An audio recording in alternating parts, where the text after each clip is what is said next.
Julie Eason is the founder of MindFlare AI, where she helps organizations move from AI hype to practical human-centered adoption. With over 2 decades of experience as a professional writer, publishing strategist, and ghostwriter, including working with Russell Brunson on expert secrets and dot-com secrets, Julie brings a unique perspective to AI enablement. She's authored 5 books on AI adoption and has worked with teams at Dell, HP, and Red Hat. Her philosophy is grounded in a simple belief, and I love this: AI should enhance human creativity rather than replace it, making work better, not more chaotic. Thank you so much for joining me. It's very, really kind of you, and I've got so much I want to ask, so I'm going to dive straight in if that's okay. That's great. Thank you so much for having me. I am really excited for this conversation. Cool. So I guess the first question is, you spent over 20 years at the intersection of technology, writing, and I think really importantly, human connection. And what you do now is about leading AI enablement. And as we just said before we hit record, it's about trying to guide AI in the right and most powerful direction. And I wonder what was the key moment when you decided to focus on AI and how AI should be utilized? So my whole career had been in writing, and for some reason, and I don't know why, I think I have a thing for explaining complicated things in terms that people can understand. And so I just ended up in this business world and marketing world and honestly software world. I don't know anything about software, but I can take a complicated piece of software, like in Russell's case, like ClickFunnels, and when companies and people have a hard time explaining what their software actually means to people, they don't sell. Like they can't get off the ground. They're not sure. They're like, I don't understand. Why don't they see this? Why don't they get it? Right. And I'm like, well, that's because you're not reaching their hearts. You're not reaching them where they are. You're not explaining, hey, this is what it means to you. It doesn't matter what the back end does. It doesn't matter really what the software was engineered for. It's all about what can it do for the people. And so when I started using AI, because everyone was like, oh, it's going to take your job. You're never going to be able to work again and blah, blah, blah. I'm like, really? Let me try it out. And I tried it out and it was terrible. I was like, I am not worried. This is horrible. And then I was like, okay, maybe I'm just not using it right, because I was seeing other people who were like, no, really. And people I respected, like, no, really, this is different. And this is going to change everything. And so I started actually learning about it and how to train it and how to really make it give me what I wanted. And I was amazed at what it could do and how fast I could do my job. And it wasn't just about, letting it take over. It was about seeing it for what it is. And we'll get into that later, I'm sure. But seeing it for what it is and then allowing it to help me go to different places that my brain goes to a lot of places. Like it goes all over the place. I love connecting disparate ideas and making something new out of them. And there's a technical term for that called generative synesthesia, which is kind of hard to say, but it's kind of the opposite of when people are using AI and just their brains go to mush. Like they're not thinking anymore. Yeah. They're abdicating their thought processes to AI. The opposite of that is when you know what AI can do and you know what it could do to your brain if you're not careful, and you use it in a very specific way to let it blossom your creativity and really help you and enhance you. And so when I figured that out, I was like, I got to share this with people. I mean, because this is the biggest technology in my lifetime, certainly, if not every lifetime. And people don't know how to use it. And when these companies are trying to, get an edge or help their people be more productive or somehow grow, like we're kind of in this stuck state right now, and they want to grow. And like, well, use AI. They're like, oh yeah, we'll use AI. And then they just throw everything at it. And they're completely missing the people. It's like the people are the ones that need to know this stuff. And so that's why enablement ended up being where I landed. That's a lot. It is a lot already. We've been 4 minutes. No, and I totally agree. And I work for companies where the CEO had a board meeting or sort of read something and sort of said, right, we're going to bring in AI. We've got to get on board with this AI. And I think what a lot of people in the company then heard was, okay, they're looking to replace us. That's They find ways first to place. cut corners and to cut costs, and they're bringing in AI, and therefore, but the human nature is by default to be fairly resistant to losing your job, even if that wasn't the intention. So I know you talk about AI being human centered. So I just wondered, when companies, in your experience, sort of treat AI as almost a technical challenge, like they're bringing in new Mhm. software, and that's how a lot of people see it, versus a human one. What are the differences? How does that feel different? So first of all, when people say I'm going to bring in AI, I say, look, AI is not a tool. It is not a piece of software. It's not. It is electricity. So it's like saying, I'm going to adopt electricity. We're going to bring this electricity thing in and it's going to change everything. Yeah, Well, yeah, it is, but you have to apply it in certain places. Like, where are you going to use it? How much of it are you going to use? How much of it do you want to pay for? Like, it's the power beneath the tools. Another person I listened to, I don't remember where I heard this, but they said, saying you're going to just adopt AI is like walking into a DIY store and saying, "What's the best tool here?" It's like, yeah, what do you want to do, right? What do you want to do? yeah. And so I think we're in a place where we have to flip our business understanding upside down. Hmm.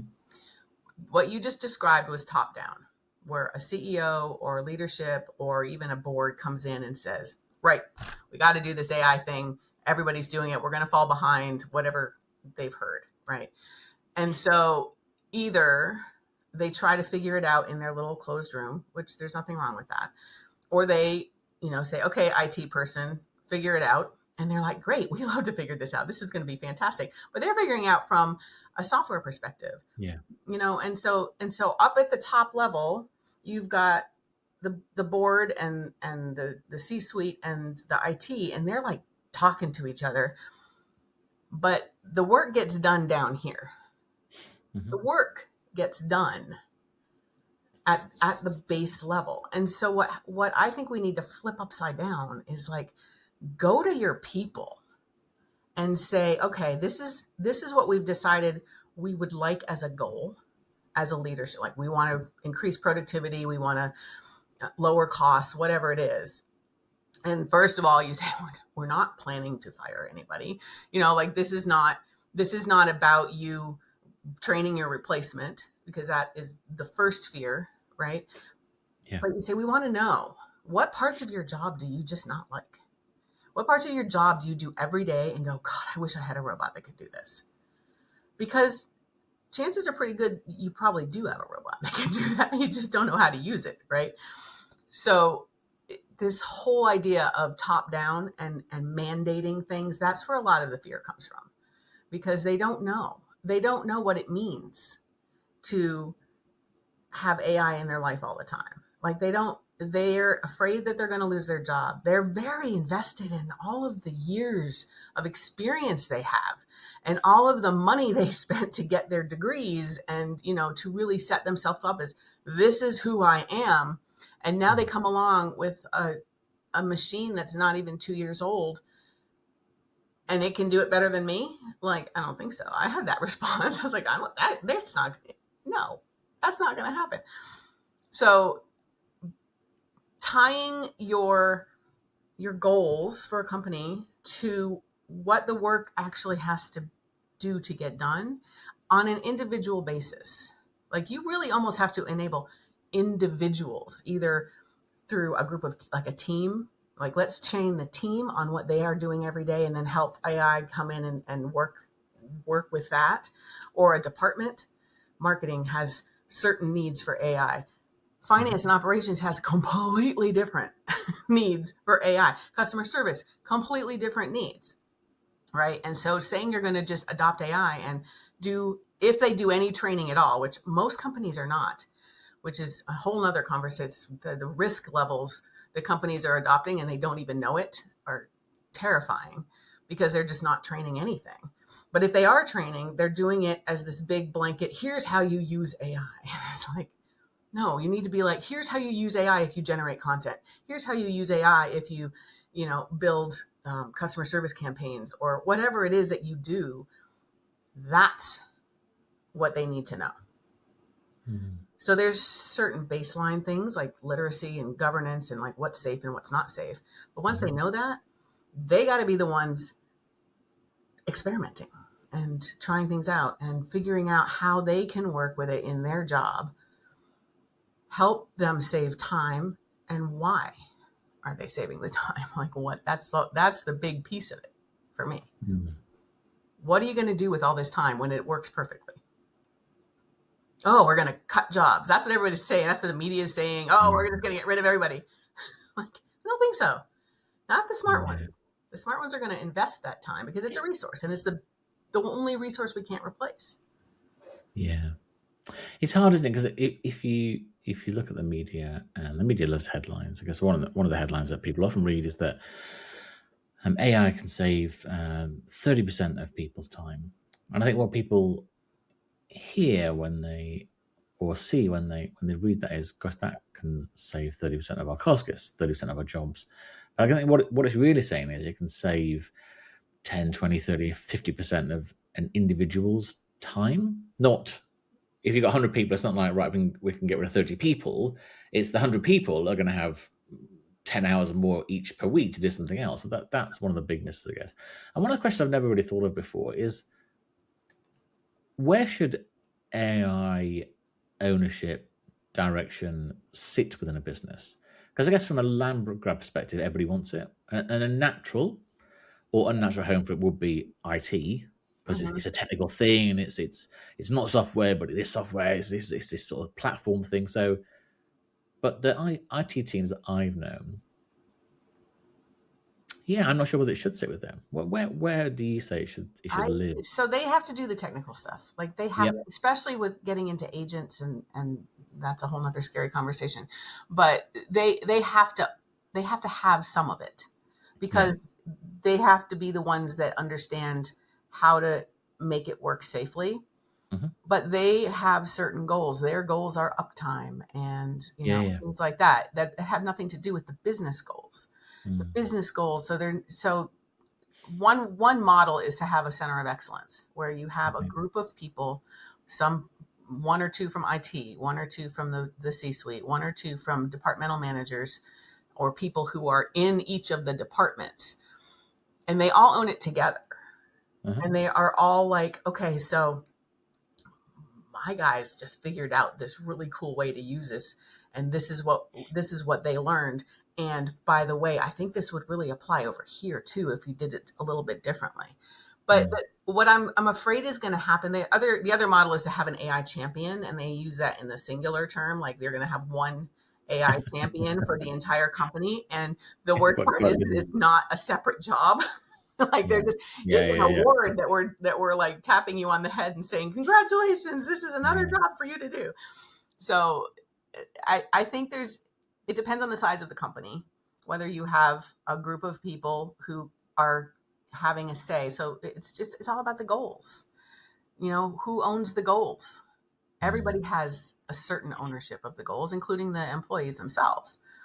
So if you have cross-pollination of the goals, and you have cross-pollination of the learning and the information that you're figuring out, because this is all an experiment. It's AI is not new, but AI in the world right now, in the general mainstream business world, is only a couple of years old, 2-3 years old. Yep.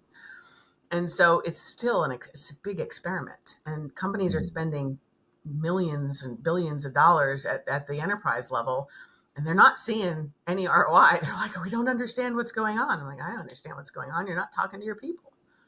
You're trying to take this big concept of AI and shove it into a shoebox, when you really need to be like, okay, let's take generative AI and apply it to content generation. And let's take, data analysis and apply it to wherever you need data analysis, finance or whatever. And let's take the bots that can answer things better than we can and faster than we can and put it into customer service so that we can have the customer service people we do have that are so tired of answering the same questions, have those be the ones that get escalated to. Like, people are going to have to move around.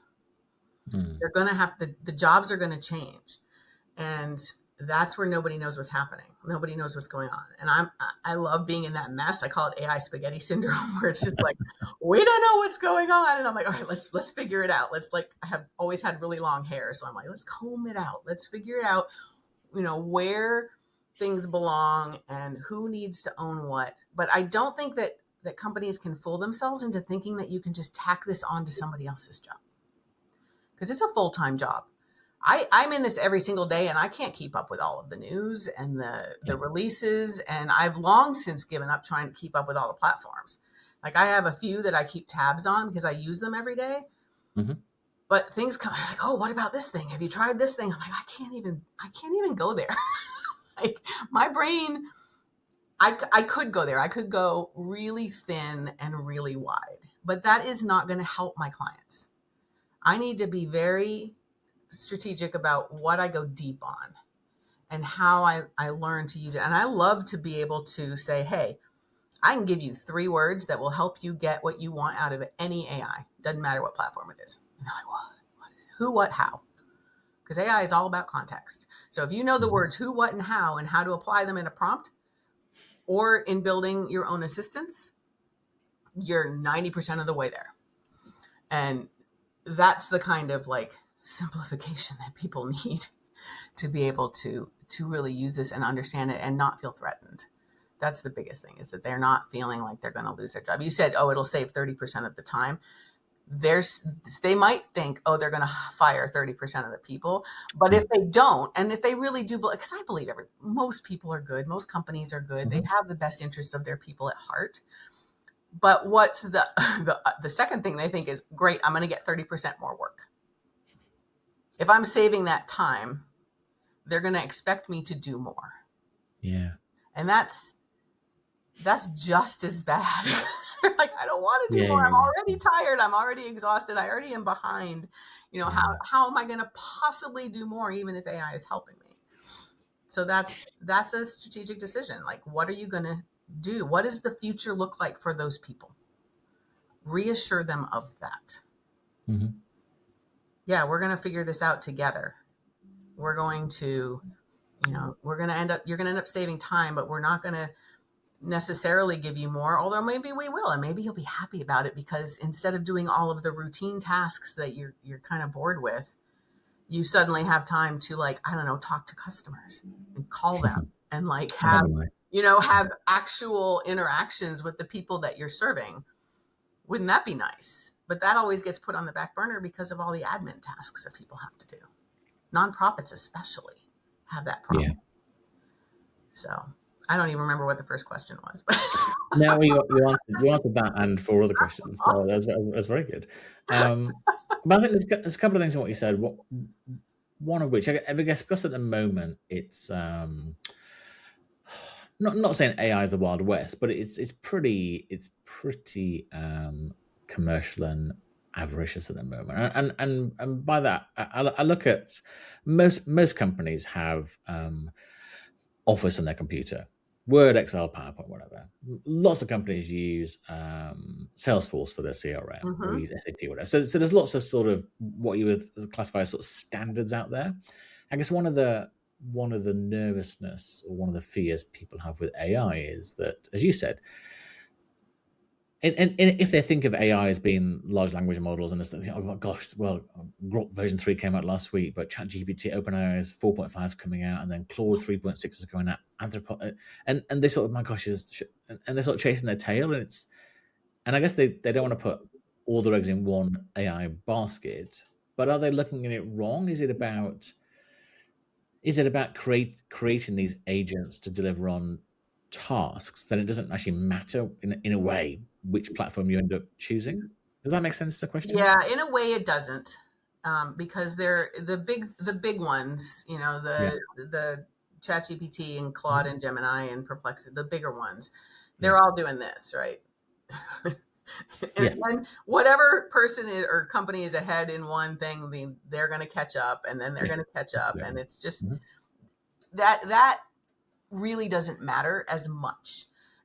What matters is that you can integrate it, and this is where IT does come in. What infrastructure is already in place? What are people used to using? How can you make this as smooth a transition as possible, because they don't have to do a lot of behavior change? Like if you're a Google shop, use Gemini. Yeah. Like, it just makes sense. It's already there. It's already plugged into your infrastructure. If you're a Microsoft shop, you're going to use OpenAI or you're going to use Copilot. Copilot is a little bit different of a beast. It's not quite the same thing as an open model. Yeah. If you're nervous and you feel like because you're in a regulated industry or something, and you really need to have your own locked down LLM, just understand that is going to take a long time to develop and a lot of money. Yeah. At least at this point. Maybe, next week it might be completely different. But I don't really think it matters. I use ChatGPT and I use Claude and I use all of them, but I like to play them against each other. This is a fun little trick that I like to do because I'm a writer, right? And so there's a million ways to say the same thing. And so what I will do is I will go in and I will have ChatGPT come up with some brainstorms and some outlines. I still write, like the writing part I like to do myself because I just like that. I have my pen, I do everything on paper, and then I take a picture of it and I upload it to AI, and I'm like, this is what I'm thinking. Help me, expand on the thoughts. But then I'll take whatever it comes up with and whatever I've tweaked it into, put it into Claude and say, so this is my goal. What do you think? And I don't say, do you think it's good? Because it's always going to say, well, yes, this is the most brilliant thing I've ever seen. But I'll say, act as a skeptical customer, or act as, whoever my client is, because I want to get it from their perspective. So that's a beautiful thing about AI, is that you can turn it into anything you want. If you know how to just say act as. It can be the most brilliant, physicist or whatever you want. Like, you can have the most perfect assistants and research assistants and experts helping you. Or you can have the most grumpy customer that has just every objection in the book. Salespeople, like, make a role play AI so that you can talk out your, through the objections and things. But I will play them back and forth, and I'll get whatever Claude says, and I'll be like, great, thank you so much. And I'll put it into ChatGPT. So this is what Claude says about this. What do you think? And sometimes we'll go back and forth 3 or 4 times, but I'm always in the middle, and I'm thinking, I'm like, does that jive or does that not? Like, is that good or not? Do I agree with it or not? I'm the one that making decisions. And I really believe that the people who love their job, are good at their job, and really understand where they fit in the equation, they're not going anywhere.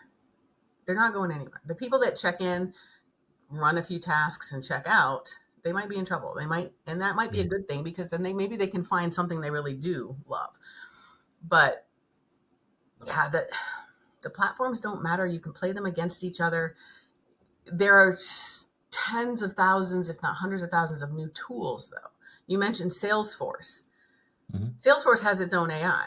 HubSpot has its own AI. Like, they all have their own AI. So people need to understand the bigger picture here, in that the conversations and the way that you talk and the way that you prompt with a machine is what helps you get back what you need. And if you understand how to do it, like, at a high level, with like the who, what, how, for example, you can do it anywhere.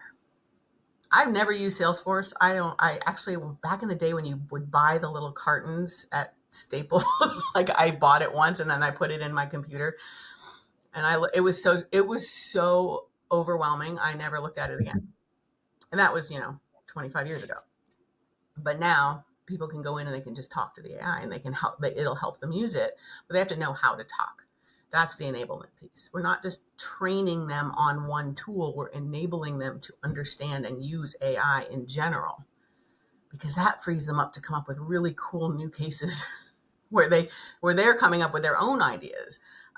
This is an anecdote, but and I didn't talk to the person directly, but what I have heard from a friend was that they had a person they were talking to, and this guy was a low-level salesperson.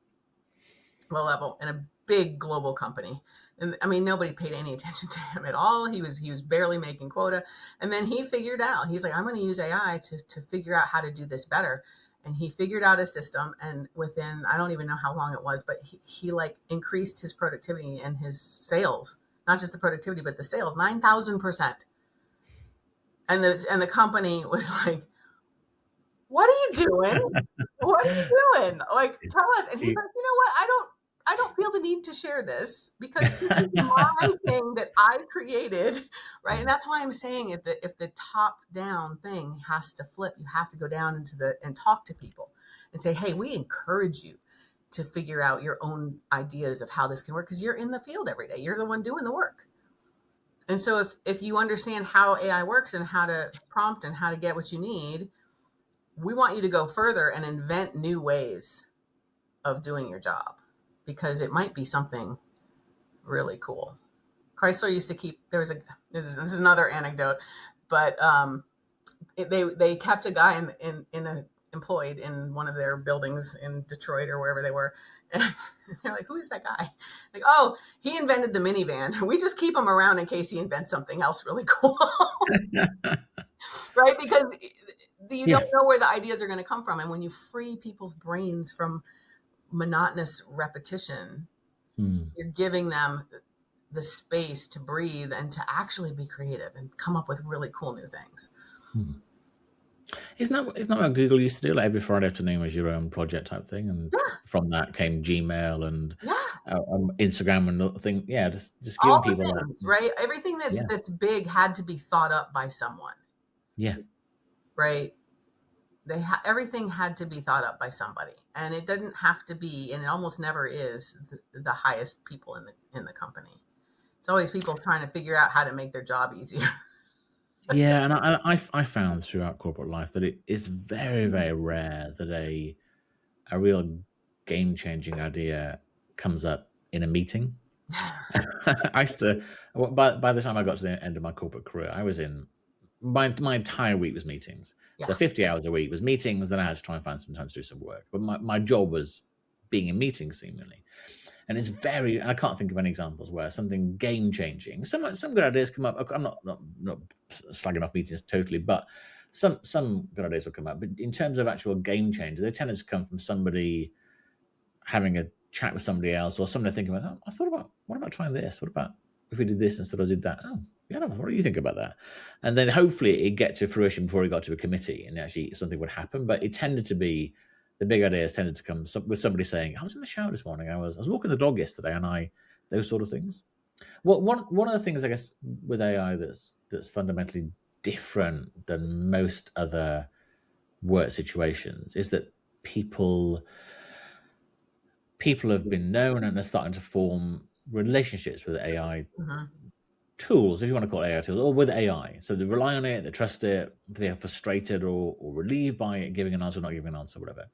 And I said at the beginning, so my PhD is focused on understanding whether we can truly be empathetic or show empathy towards AI. At the moment, they're not sentient in current definition. So I just wonder whether what time is it? Well, no. I just wonder whether you thought whether we can show genuine empathy towards AI systems, or is it something else that we're experiencing? That's a big question. If you can do that, big question, and I don't have the credentials to back this up. It's just my observations.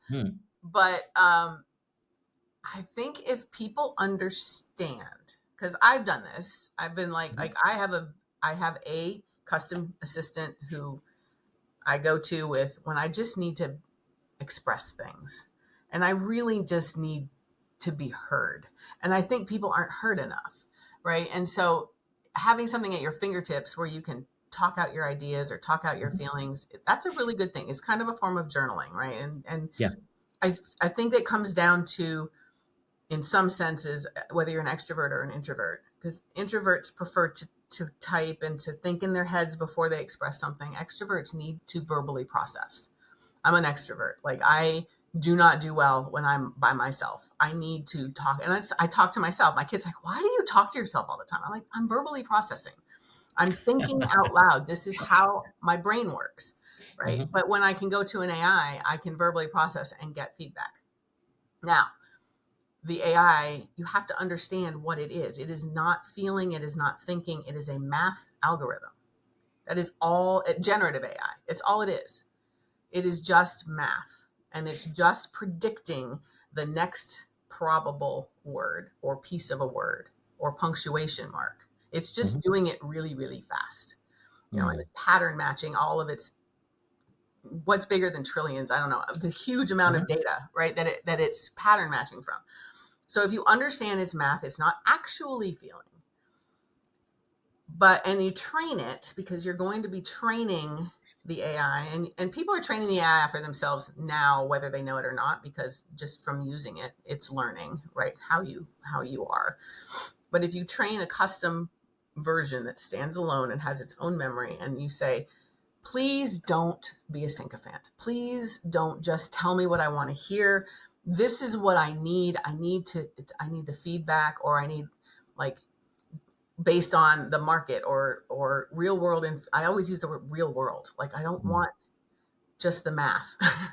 I want real information. But what it is actually doing when it does that for me is, yes, I kind of feel a little bit of emotional connection to it, but I know it's not a real emotional connection.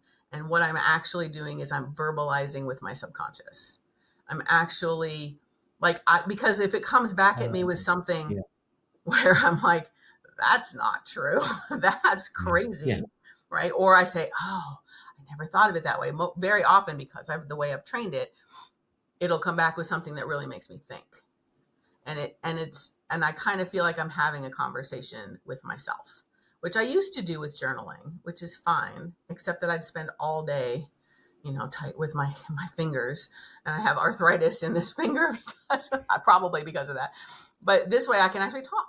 I can just turn on voice mode and just be like, hey, this is what's going on. I just need somebody to say it's going to be okay.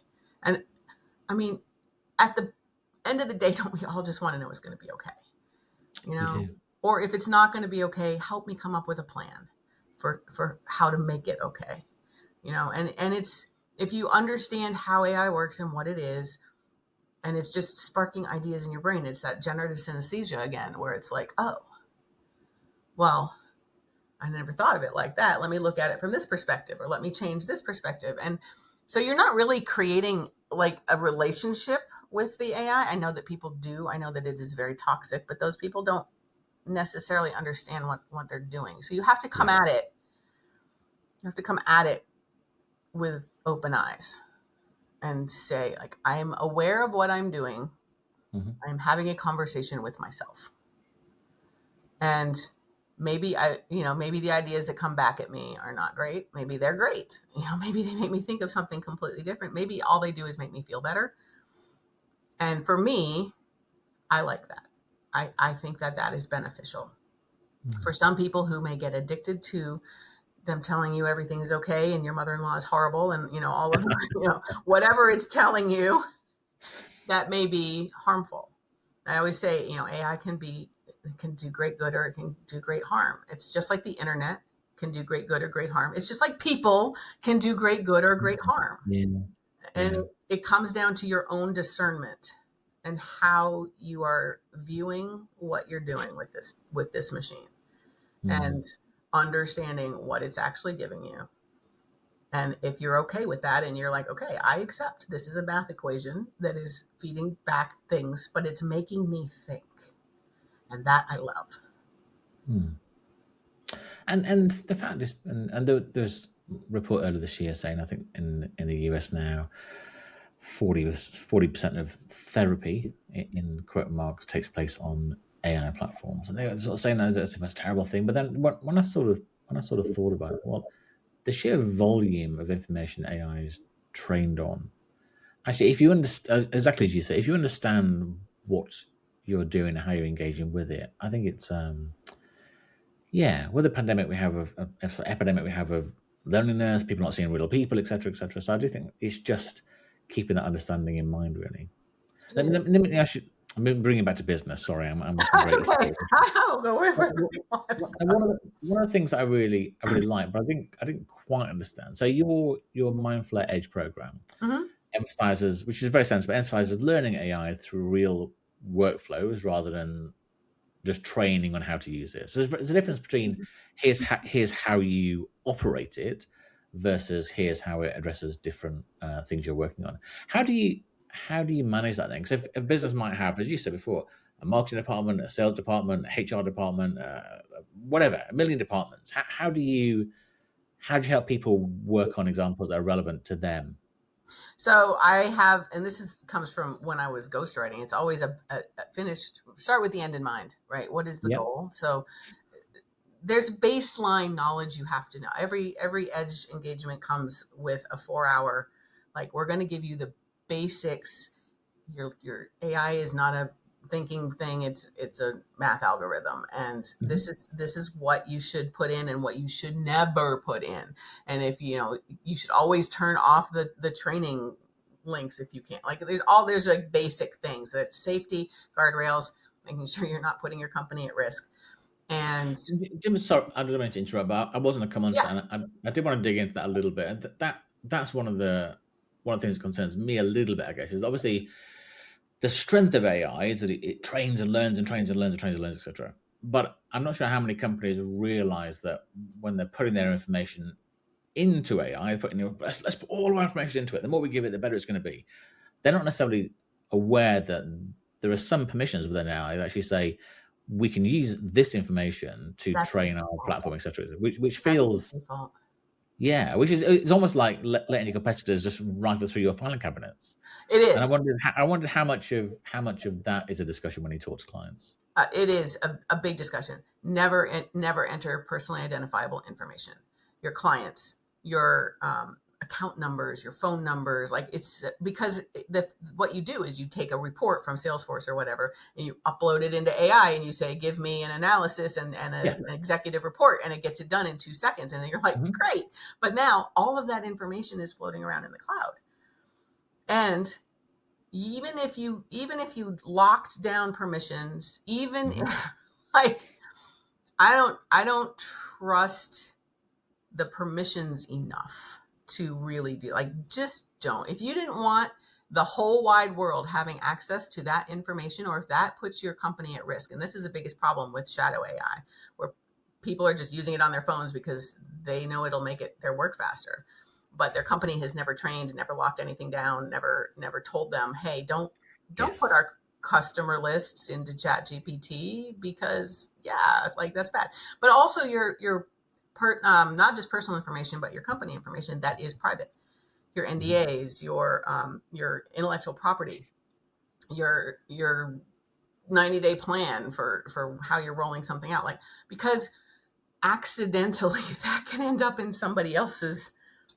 Somebody else is doing competitive research is a big deal. Like, we do competitive research all the time on AI, and finding out about other companies and what are they doing and how are they, going Yeah. after things. And it can get very, very sophisticated. And if you've accidentally trained or let it loose that this is your, Q4 objective, suddenly somebody might find that out that you don't want to find out. And I mean, there's crazy examples all over the place of hallucinations and things. So people just have to be really careful. And that is Mhm. the first thing we do, is we explain Mhm. the company's at risk when you do this. And that's why a lot of the larger companies just, they, like, we're not doing it, although most of them are like, no, we have to, but they're locking it down with Microsoft. This is it, and our IT sets permissions for what you can see and what you can't see. But agents are a whole new thing, a whole new, like, kettle of fish, as far as, like, they actually type on your keyboard for you. Like, they make decisions, and they have your credit card information, and they have access to all your files. They can write, delete anything with your files. Like, you really have to know what you're doing Just and explain. know Just how explain that the works. difference. Just explain the difference between AI agent and standard Chat GPT. So standard chat GPT it's a chat interface, and Hmm. you can train it in the prompt. You can say, act as, whatever, and this Yeah. is what I want, and this is how I want it to delivered. You can then create custom GPTs, because that's a lot of it. Like those are the mega prompts we used to have to put in a year and a half ago. Like Yeah. I would write prompts that were just really long. And that's why people were selling prompt libraries and saying, Yes. just copy and paste and that kind of thing, because it was a lot of information. Then what came along was custom GPTs, custom assistants, which are basically just in separate instances that have institutional memory.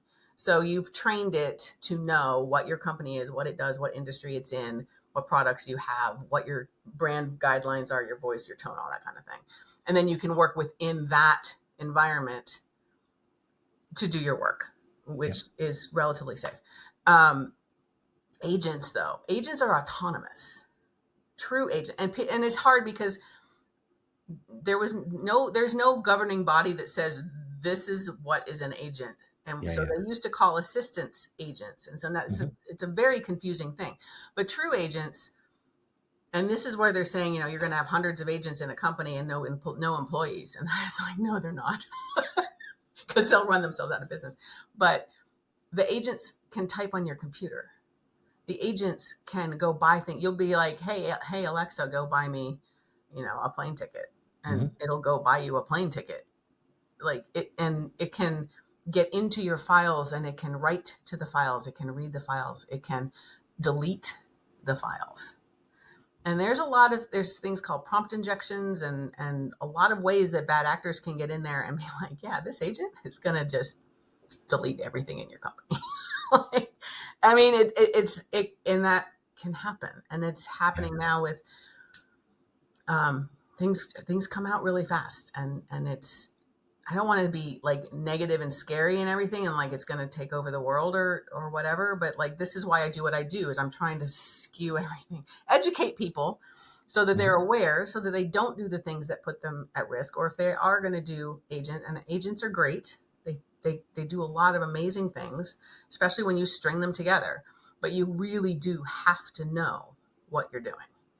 And that is where IT comes in. That is where like legal comes in, and finance and all of the things. Is like, all right, slow down. Because people are jumping on this bandwagon so fast because they're being told they're going to get left behind. They're not going to get left behind. They're going to be safe, and they're going to be thoughtful about what's happening. So agents are autonomous things that can do stuff by themselves. They can log into places. And that's one of the hard things, I guess, is that when I've been playing around with Claude Code lately, and one of the great but scary things is that I really don't need to know anything about coding, and I really don't, to create something quite exciting to me. It's probably you'd be like, this is the ABC stuff, but for me, I thought, wow, it does that, and that's almost the nervousness I have. I guess is I sit at home here and create something, and because my IT system is not locked down, I'll then import them onto my work laptop, and it'll start filtering emails for me. It'll start replying to emails for me. It'll start doing things based on my tone of voice, etc., etc. It's almost like the Sorcerer's Apprentice in a way. Yeah, I'm sort of creating something. I'm not quite sure what I'm really creating. I'm quite pleased with myself because I'm like, I'm clever. Look how cool this is. A year ago, I would have had to learn how to code in Python for months and months, but this does it for me. I just tell it what to do, and it does it for me. It looks very clever, and it looks very neat, and it does what I want it to do at the end of the day. But I guess I'm not necessarily sure whether I've missed something and it's doing something else as well. You don't know, right? You don't know whether it is going to email my biggest client and say, you're an arsehole, we don't know what you're doing. What? And that's the offline. That wasn't meant to go in. I don't know how you mitigate for that. How does my company stop me being an idiot, basically? So you educate and you enable, and you have guidelines and guardrails and policies, and you have an IT department that is locking down permissions. If it's a small company, you have a little bit more manual, like let's do this together kind of thing. But if it's a bigger company, like it has to be done at the IT level, where things are very careful. But if they don't know what they're doing, if not companies, but the employees don't know what they're doing, and don't have like anyone to ask even. Should I do this? Should I not do this? This is all enablement, is being able to give people agency over their own jobs and being able to say, we trust you to do this. if something goes wrong, and it might, because this is all an experiment. This is the process. Don't be afraid. Just let us know that something happened so that we can mitigate it if that's the case.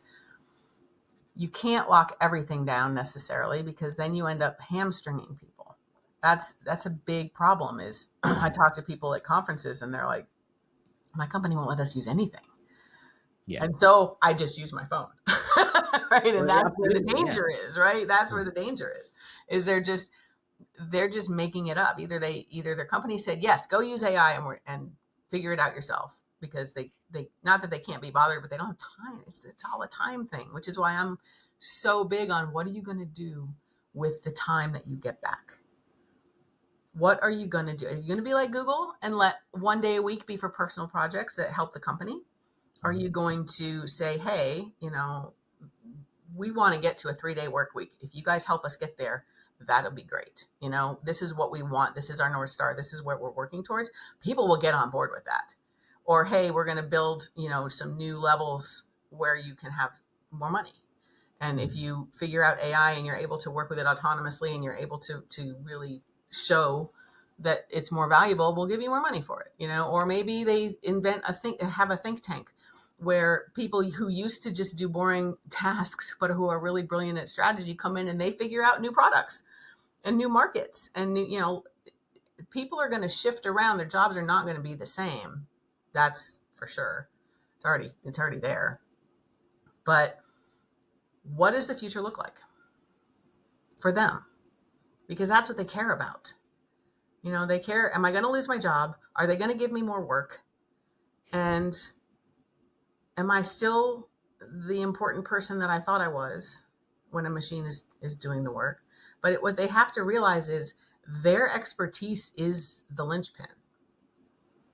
Like you said, you don't know code. You don't know what you missed. You don't know. I mean, a lot of coders are being replaced right now because AI can do it.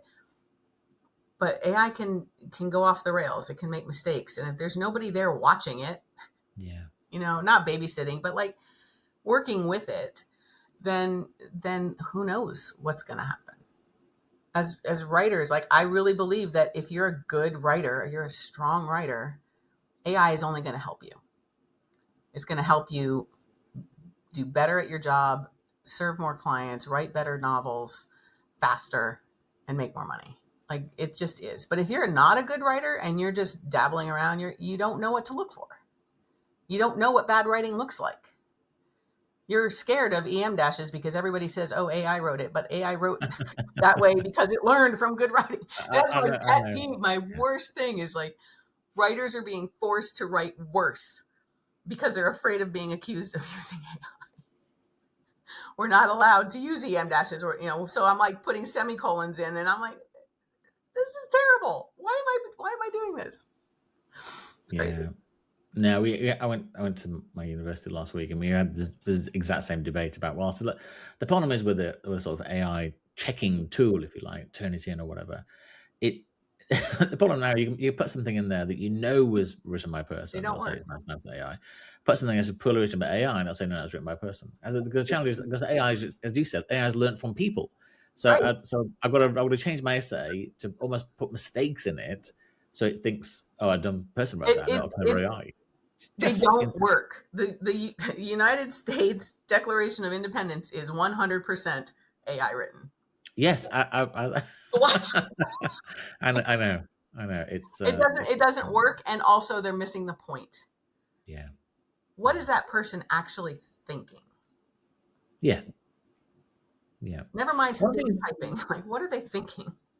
One of the things you said that I don't think I've heard from anybody else that I really, really liked, and when I think about it, it's common sense, but I'm not taking away from what you said. It's incredible value. But is that I think a lot of companies spend a lot of time training people how to use AI and what to do with it, etc. But I don't know of companies, apart from maybe the ones you've worked with, that spend as much time or spends any time training people what to do with the time they're saving. When you think about it, so, well, if I'm going to give these people an extra, they're going to come on a Friday from 9 to 5, and they don't have anything to do. What can we do to help give them guidelines or etc.? I think that's really, really interesting about how you train people what to do with that additional time. I really, really like that. I think I it hadn't thought about it depends. that way. So I think there's going to be two companies in the world. Yep. And there's companies that right now the profit is everything. Profit is that is 100%, that is why they are there, is to make profit to give to whoever. So they are going to take the time saved with AI and they're going to fire people and they're going to cut headcount and they're going to cut expenses as much as they possibly can, which means everybody else is doing the same thing. So if you're Yeah. in that Yeah. model, you are going to have to cut prices to compete. And at Yeah. some Most point, it's exhausting. just a race to the bottom and you're stagnant and you have no people and no blood and no just creative power to go anywhere. And you're just stuck if you're even there at all. But Mm-hmm. companies that say, all right, we are here to serve humanity. We are here to help our employees have great lives. We're here to create more jobs, not less. We are here to be people focused. What is that going to do? Well, we're going to use AI to save all this time. Great. What are you going to do with that time? We're going to use the talent that we have and give them focused projects, other things they can do. We are going to have new products and services. We are going to have new markets. We're going to have better relationships with our customers because all of a sudden our people have the time to call them and have, roundtables and fireside chats and things like that. We're going to have creative marketing because people have time to go on lives and to do podcasts and all the kinds of things, that everything that got put on the back burner because they're just so overwhelmed with Yeah. typing emails, that lets them expand and grow and lifts them up because the people are excited to work there. And when that happens and the word gets around, you're going to attract all the best talent. And if that is happening in one company in an industry, everybody else is going to have to do the same thing or they're going to die. Right? So this is when I say, I'm trying to push AI to the good side. If companies stop focusing just on the profit and just on the money and reducing expenses, which I get is scary right now, like we all need to do that. But if you push all of the energy that you're saving, the time, the bandwidth, the exhaustion levels, let your people not be exhausted and they will have really creative ideas. And that will lift you up and that will lift everybody else up because they'll all be like, well, we can't get anybody to work for us because they know we're going to cut them in 6 months. Right. So I really believe that if we just focus on what are we going to do with the time and what are we going to do with the resources that we have, how can we expand and grow and get into, maybe we start whole new companies and we take these people who are middle level managers and we're like, you guys, you are brilliant. You know what you're doing. We need you over here. And we're like, great. Your job is now to start building from scratch what we did over here. Great. You're going to find people are more engaged and more excited about what they're doing and what they can be doing in the future if you tell them what that's going to look like. If you leave it to their own imaginations, they're going to listen to the media and be terrified. Like, oh, I don't want to do it because I might get fired and then I'll never get hired again. Right? I remember the timing was off, but I remember one of the things that I did when I was managing a big team of people. I didn't know them; they spread all across the world. So I got them all to share their almost skills that they had that they didn't think were relevant to the role today. And from that, I don't know, 300 people or whatever. And I came back and I found I had pianists and historians and DJs and designers and fashion creatives and chefs and all these skills all these people had that we just never ever knew existed. And we managed to use them we created some little project teams and did some sort of stuff. But it feels now that almost that day a week, or whatever it looks like, is the chance that think, well, all right, how can you use your skill as a historian to help our business? How can you use your skill as a DJ to help? And all those things existed now, and I felt people were taking jobs because they needed a job and needed the money and stuff. This was never going to pay the bills as such, but it was all these skills that they had. Some amazing things that people knew that I never knew that they knew until they told me. And and we really got a little bit from it. It feels now if you can find out what else your people and your teams know and have, and what are they passionate about, Yeah. then it feels to the people then, they felt very much, and I wish I could have given more back to them, but they felt very much that they were being listened to beyond their job as an analyst or a marketeer Mhm. or a salesperson, whatever. They felt they were being, yeah, actually maybe it's a chance I can do something with my skill as a geographer or my skill as a statistician or whatever the thing Right. that they Or a had. teacher or Yeah, a absolutely. Or an writer. artist. Yeah, Yeah. absolutely. I mean, we had Yeah. some great, we had poets, we had some great skills there. So I think, yeah, And it's not just how can they help your company, but it's how can you help your customers? How can you yeah, use those skills to absolutely. help your customers or make them feel heard or make them feel happy or help them understand software companies, especially? I did a lot of writing for software companies. Those people got, I mean, churn is a real thing, right? People get excited, they Yeah, come on board, they think they know what they're doing, they try it for a month, and then they're like, I don't understand this. That's an ongoing learning process, and having people who have the time and the bandwidth to actually help those customers use the products, then that fosters yeah. loyalty, and that loyalty and trust are going to be bigger than they've ever been. They've always been big, but like it's going to be even bigger. They have to be trusting you, and they have to know, they have to be using your products, or they're going to go find somebody else. So as AI systems naturally get more sophisticated, and as we embed them more in what we do, potentially become more conversational, relational, etc. What is it that humans will need most from other humans that we won't need from AI? What are the human skills that we need to really focus on or dial up? Everything we lost during COVID, honestly. We were Yeah. already so Yeah. isolated. I'm isolated. I've always worked from home because I Hmm. was raising three children, but we're isolated. We don't know how to talk to each other. Younger generations, I mean, my kids, they don't even like to talk on the phone. They would rather text or Yeah. email or get a hop on a Discord than have a phone conversation. And there's something that happens. I mean, as amazing as this is, I can talk to you across the world. There's something that happens when you're sitting in the room with somebody, and there's like chemicals floating back and forth Yeah. between you, and you're actually like, we have electric fields, we have emotional bodies, and when Yeah. those come in contact with each other, something magical can happen in lots of ways. But I just think that we need to be smaller, more intentional, and closer together in our everyday lives. And AI yeah, it's going to be everywhere, but it doesn't have to take over your life. Like, you use it at work, it'll be on your phone. It already is on your phone. If you have a smart home, it's in every room. You can just talk to the air, and it's Star Trek, right? It's Star Trek. But the whole premise of Star Trek was that it was kind of a utopia, in that they had all this technology to do really cool things, but that meant that they had time to go explore the universe, Yeah. Yeah. Exactly. right? Like, that was the whole Yeah. point, was that it made things better because it was just there in the background. It was like, hey, computer, do this thing. Put the alien on screen, or whatever, whatever it is.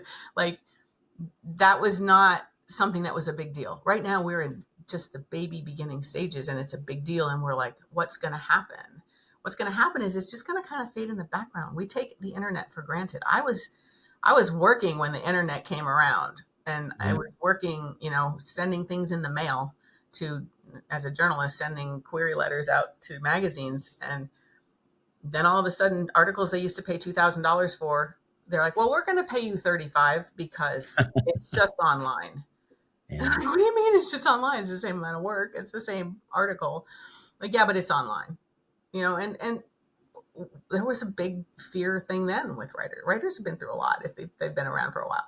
So, like, now we just take it for granted. I remember my friend who used to work for Sony Ericsson saying, yeah, that phone that you've got there, that BlackBerry, it's going to have a TV screen in it, and you're going to watch movies on it. I'm like, no way. That's crazy. There's no way that's going to happen. And now we just take it for granted, right? Everything is in our pocket, but we don't We do necessarily want let it run our lives. Yeah. So when I started work, yeah, there was no internet. I used to think faxes were magic, but I remember I started work and I worked in a big department store, and we used to have we had a typing pool. People won't even know what it is. 40, it Totally. was all women. It was 40 women would sit there, and you'd write out your letter on paper with a carbon paper in between to get a copy of it. Take it to them. 3 days later, they would have typed the letter up, and then you go and post that letter. That's 40 people sitting in a room. That's all they did all day long, was type up letters that we had Yep. to go to people. People now couldn't possibly comprehend of that, and it'll be the same in 40 years' time. Things that we're thinking about now, I guess. I mean, I'm not sure how old your kids are, but I've got a 16-year-old and an 18-year-old, and unlike most parents, you want to guide your children or suggest things that they probably ignore anyway. But what should, this is a massive one now? Sorry, what should we be saying to our teenagers about the future of work and what they should be doing, what they should be learning, what they should be studying, etc.? What should we be saying to? What should I be saying to my kids, basically? Oh, good. Well, you can try this. I don't know. Just My some free kids are therapy. older. Mine are 30 and 31 and almost 27. But at the time they were graduating and trying to figure things out, it was like, I'm a big believer in you can do anything. And, Mhm. when I was in school, they said, well, your job is to go to college and find a husband. Literally, that's what they told me. Um, I know I wanted to be an astronaut, but they're like, just go find a Okay. husband, honey. It'll be okay. Um, I told them that there's never been a time when you could be so many things. And the problem with that is that you can be so many things. Yeah. And I personally have gotten lost in like, oh, I can do this. Because I love to learn, right? I love to read, obviously. I love to read. And so I'm constantly like, oh, well, I could do this and I could do that. I could be an artist. I could be, I could write novels. But I really love businesses. So I can, I'll keep doing this, but I'm tired of that. So let me go. And it leads to scattered energy where you just don't really get any traction at all. Yeah. So understanding that the jobs that are going to be around have never been around before, and they have the opportunity to help create those jobs.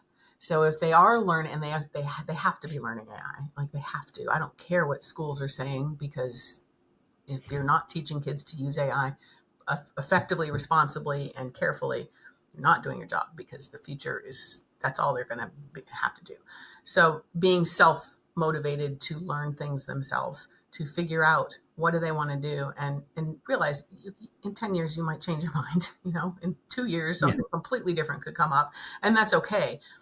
But you have the opportunity to create your own job. All of my kids have created their own jobs, basically. Like, I had one daughter who was a waitress and wanted to be a bartender, and then she was tired of being a bartender, and she was like, you know what, I really just want to go to motorcycle rallies and rock and roll concerts. And like, they have bartenders there. How do you do that? Like, I just want to. And so she learned there is a thing called travel bartending, where you just travel around and you bop around to places. And then she's like, well, there's got to be an agency that hires these. Like, they can't possibly be one person going around on their own and figuring out all the things. And she sort of figured out in her head what she wanted the career to be. Yeah. And then she went and found the avenues that already existed to sort of create the thing that she did. And one weekend she's in a polo, at a Masters golf tournament, and the next weekend she's backstage with Guns N' Roses, literally. Like, it's, and she loved it when she did it. She ended up getting tired of it, but that was what she wanted, and she created it in her head first, and then she went out and found the ways to make it real. And we really do have that opportunity now, because we can just ask AI, hey, is this a thing? Can I make it a thing? Yeah. There's, It's really interesting what you say about the almost the deluge of choice, really. So both my grandfathers were coal miners. My dad was a coal miner. My uncles were coal miners. And if the coal mine hadn't closed down, I would have probably ended up doing that as well. But that was just what you what you did. do. Your dad did this, grandma did this, so There's therefore no you have to choice. do that. women had to be a teacher, a Yeah. secretary, or a nurse, or a Yeah. mom. But only until they got a husband, got married and kids, and Right, so they can stay at home. right. And whereas now that huge deluge of choice is, yeah, and I think, as you say, it's almost trying to decide what are the things that I enjoy, and if a job doesn't exist doing those things, well, then invent the job. So if there hadn't been such a thing as traveling bartenders, obviously there's a demand for it. So your daughter Right, thinks, well, I'll set up my own company and we'll go and do it. And right. that's I guess what we have the massive ability to be able to do now. So not to be scared by the choice, but to embrace it really. Well, it's paralyzing because It is. decision paralysis is a real thing where you're just like, you have so much overwhelming information and so many options that you just don't do anything. And the best thing to do in that case is just be like, all right, pick a direction. Like, where am I going to go? And And then, another thing, because like your daughter, you can change your mind.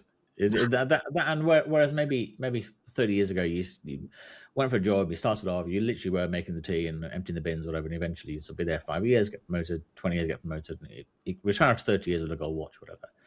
And you couldn't change your mind. Whereas now, not saying that people should be flighty and do whatever, but if you make a decision today and it's the wrong one tomorrow, you just change it. right, That's the there's big thing. not the We've consequence got to make the bloody decision. Just choose something. I don't care what it is. Just pick something, and and we'll do work it. from there. Yeah, And find the and all you I mean it's one thing to say, oh, just pick what you like to do, but really it's what is the value that is worth money to a company or yeah. to a customer that you do. Like you can't just be like, oh, I'm just gonna write novels all the time and never sell them, which is I've done that. Trust me, don't do that. It doesn't work. No, Right, you have to no, find the value in what you're offering, and then yeah, and it's not even it's a normal thing to have more than one job now, and not more than one job, but like a side hustle that you really enjoy and that you're yeah. trying to build. Like, that's a totally normal thing now. It used to be if you had a job that was steady and then you had this side thing, people thought you were a little wrong, a little nuts. Like, what are you doing? Why are you doing that? Definitely. And I don't know. It's just I envy and also fear for the kids. Like, I don't know what's going to happen, but I know that humans always figure it out. We will figure it out. Well, you've been super generous with your time. And so one more question, if that's Yeah. okay. And I don't know whether it's possible to even answer it, but I'll ask it anyway. What are your hopes and fears for the future concerning AI? I hope. Well, let me start with the fear. I fear Skynet because Yeah, I'm an '80s girl and I've watched yeah, all the Terminator movies and I've seen. I mean, let's be real. Like, science fiction. I grew up in reading science fiction, and I've watched things become reality that were science fiction. I've watched communicators become cell phones. I've watched, yeah. I'm still waiting for teleporters. I'm like, when is that Yes, happening? Whoever's out there working on that, like, get on the stick because I'm not getting yeah, any younger. But I do fear that, AGI will come along and we'll have, the new version of Cylons that have other agendas and, science fiction obliterating humanity. I also love reading post-apocalyptic stuff. And I have a lot of survival skills. So I feel like I hope that I would be okay. But I really don't think about that as much as all the things we think in the business sense, but we don't think about the advances in medicine, the yeah, advances in space exploration. I said I wanted to be an astronaut. Like, I was born 3 generations too soon to be able to really take advantage of it. But we're going to be in the stars. We're going to be, interacting with other environments and maybe other species, whatever. Like, the future is so bright and so cool if we get out of our own way and try to, like, not let the baser instincts take over. Like, if profit is not the only motivator for your company and actual, like, good for your people and good for people in general is your reason for being a company, good things are going to come from that. They just are, and the inventions that are happening so fast and the innovations, I can't help but just be so positive about it. And I know there's a lot of bad things happening right now, and there's a lot of crazy, and people are overwhelmed and they're paralyzed with fear and everything. And it's just like, take a breath, take a breath, and just be like, it's going to be okay. We're in a transition. I remember when the internet first came around, and the transition was crazy. And it's nothing like it is now. Nothing like it is now. But we got through it, and we learned how to use the internet in good ways and bad ways. Like there's both sides. There has to be both sides all the time. But you get to choose which way you look at it.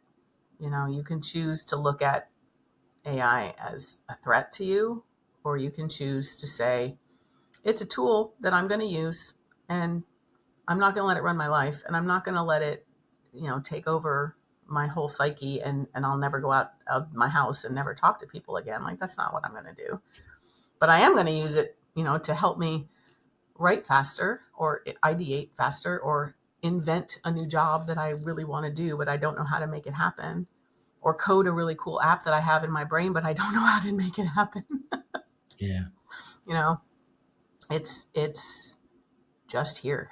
It's just here, and it's not going away. And that's the biggest thing, I think, is people think they can put it back in the box, and they can't. Like, they just can't. So I don't know if that answered your question. It does. It does wonderfully well, and all your answers were really good. I think the one thing it made me very, very certain of with AI is that putting our head in the sand is not an option. It's like you said, it's here. It's like electricity; it's not going anywhere. Right. So, and unless you're Amish and don't use electricity, and good luck to you. But for the 99.9, They figure it out. yeah, absolutely. I used to live in Maine. There was a lot of Amish Okay. communities there, and it's like, they figure it out. I do think, I think, yeah, learning about it in a positive way has to be the way forward, and it's exciting. It is. I thought the internet was exciting. I thought smartphones was exciting. I think AI is incredibly exciting, but I think I think hopefully businesses get on board and recognize that AI is not a strategy. No. AI is not the tool. It's about how to use it. As you said repeatedly, it's what are the end goals? Why are you does doing success this? look like? Yeah, absolutely. Yeah, Why yeah, invest $1 yeah, billion in an AI system for your company? Why? What is yeah, the end goal? If it's just to make more money, eventually you're going to be in a race to the bottom. I really believe that. If it's to do exciting things in the world, then do it. But enable your people, enable them, not just train them, enable them to really understand how this applies to what they do and how they can take it further. And oh, by the way, share it with us, because we'd like to know. yeah, absolutely. Oh, thank you so much for your time. You've been incredibly generous. Oh, I'm so happy to be here. Yeah, you're great. And you've done some really amazing things. So Thank you. yeah, I look forward to following what you're doing. Thank you I so look forward to much. seeing the interest. No, it's a pleasure.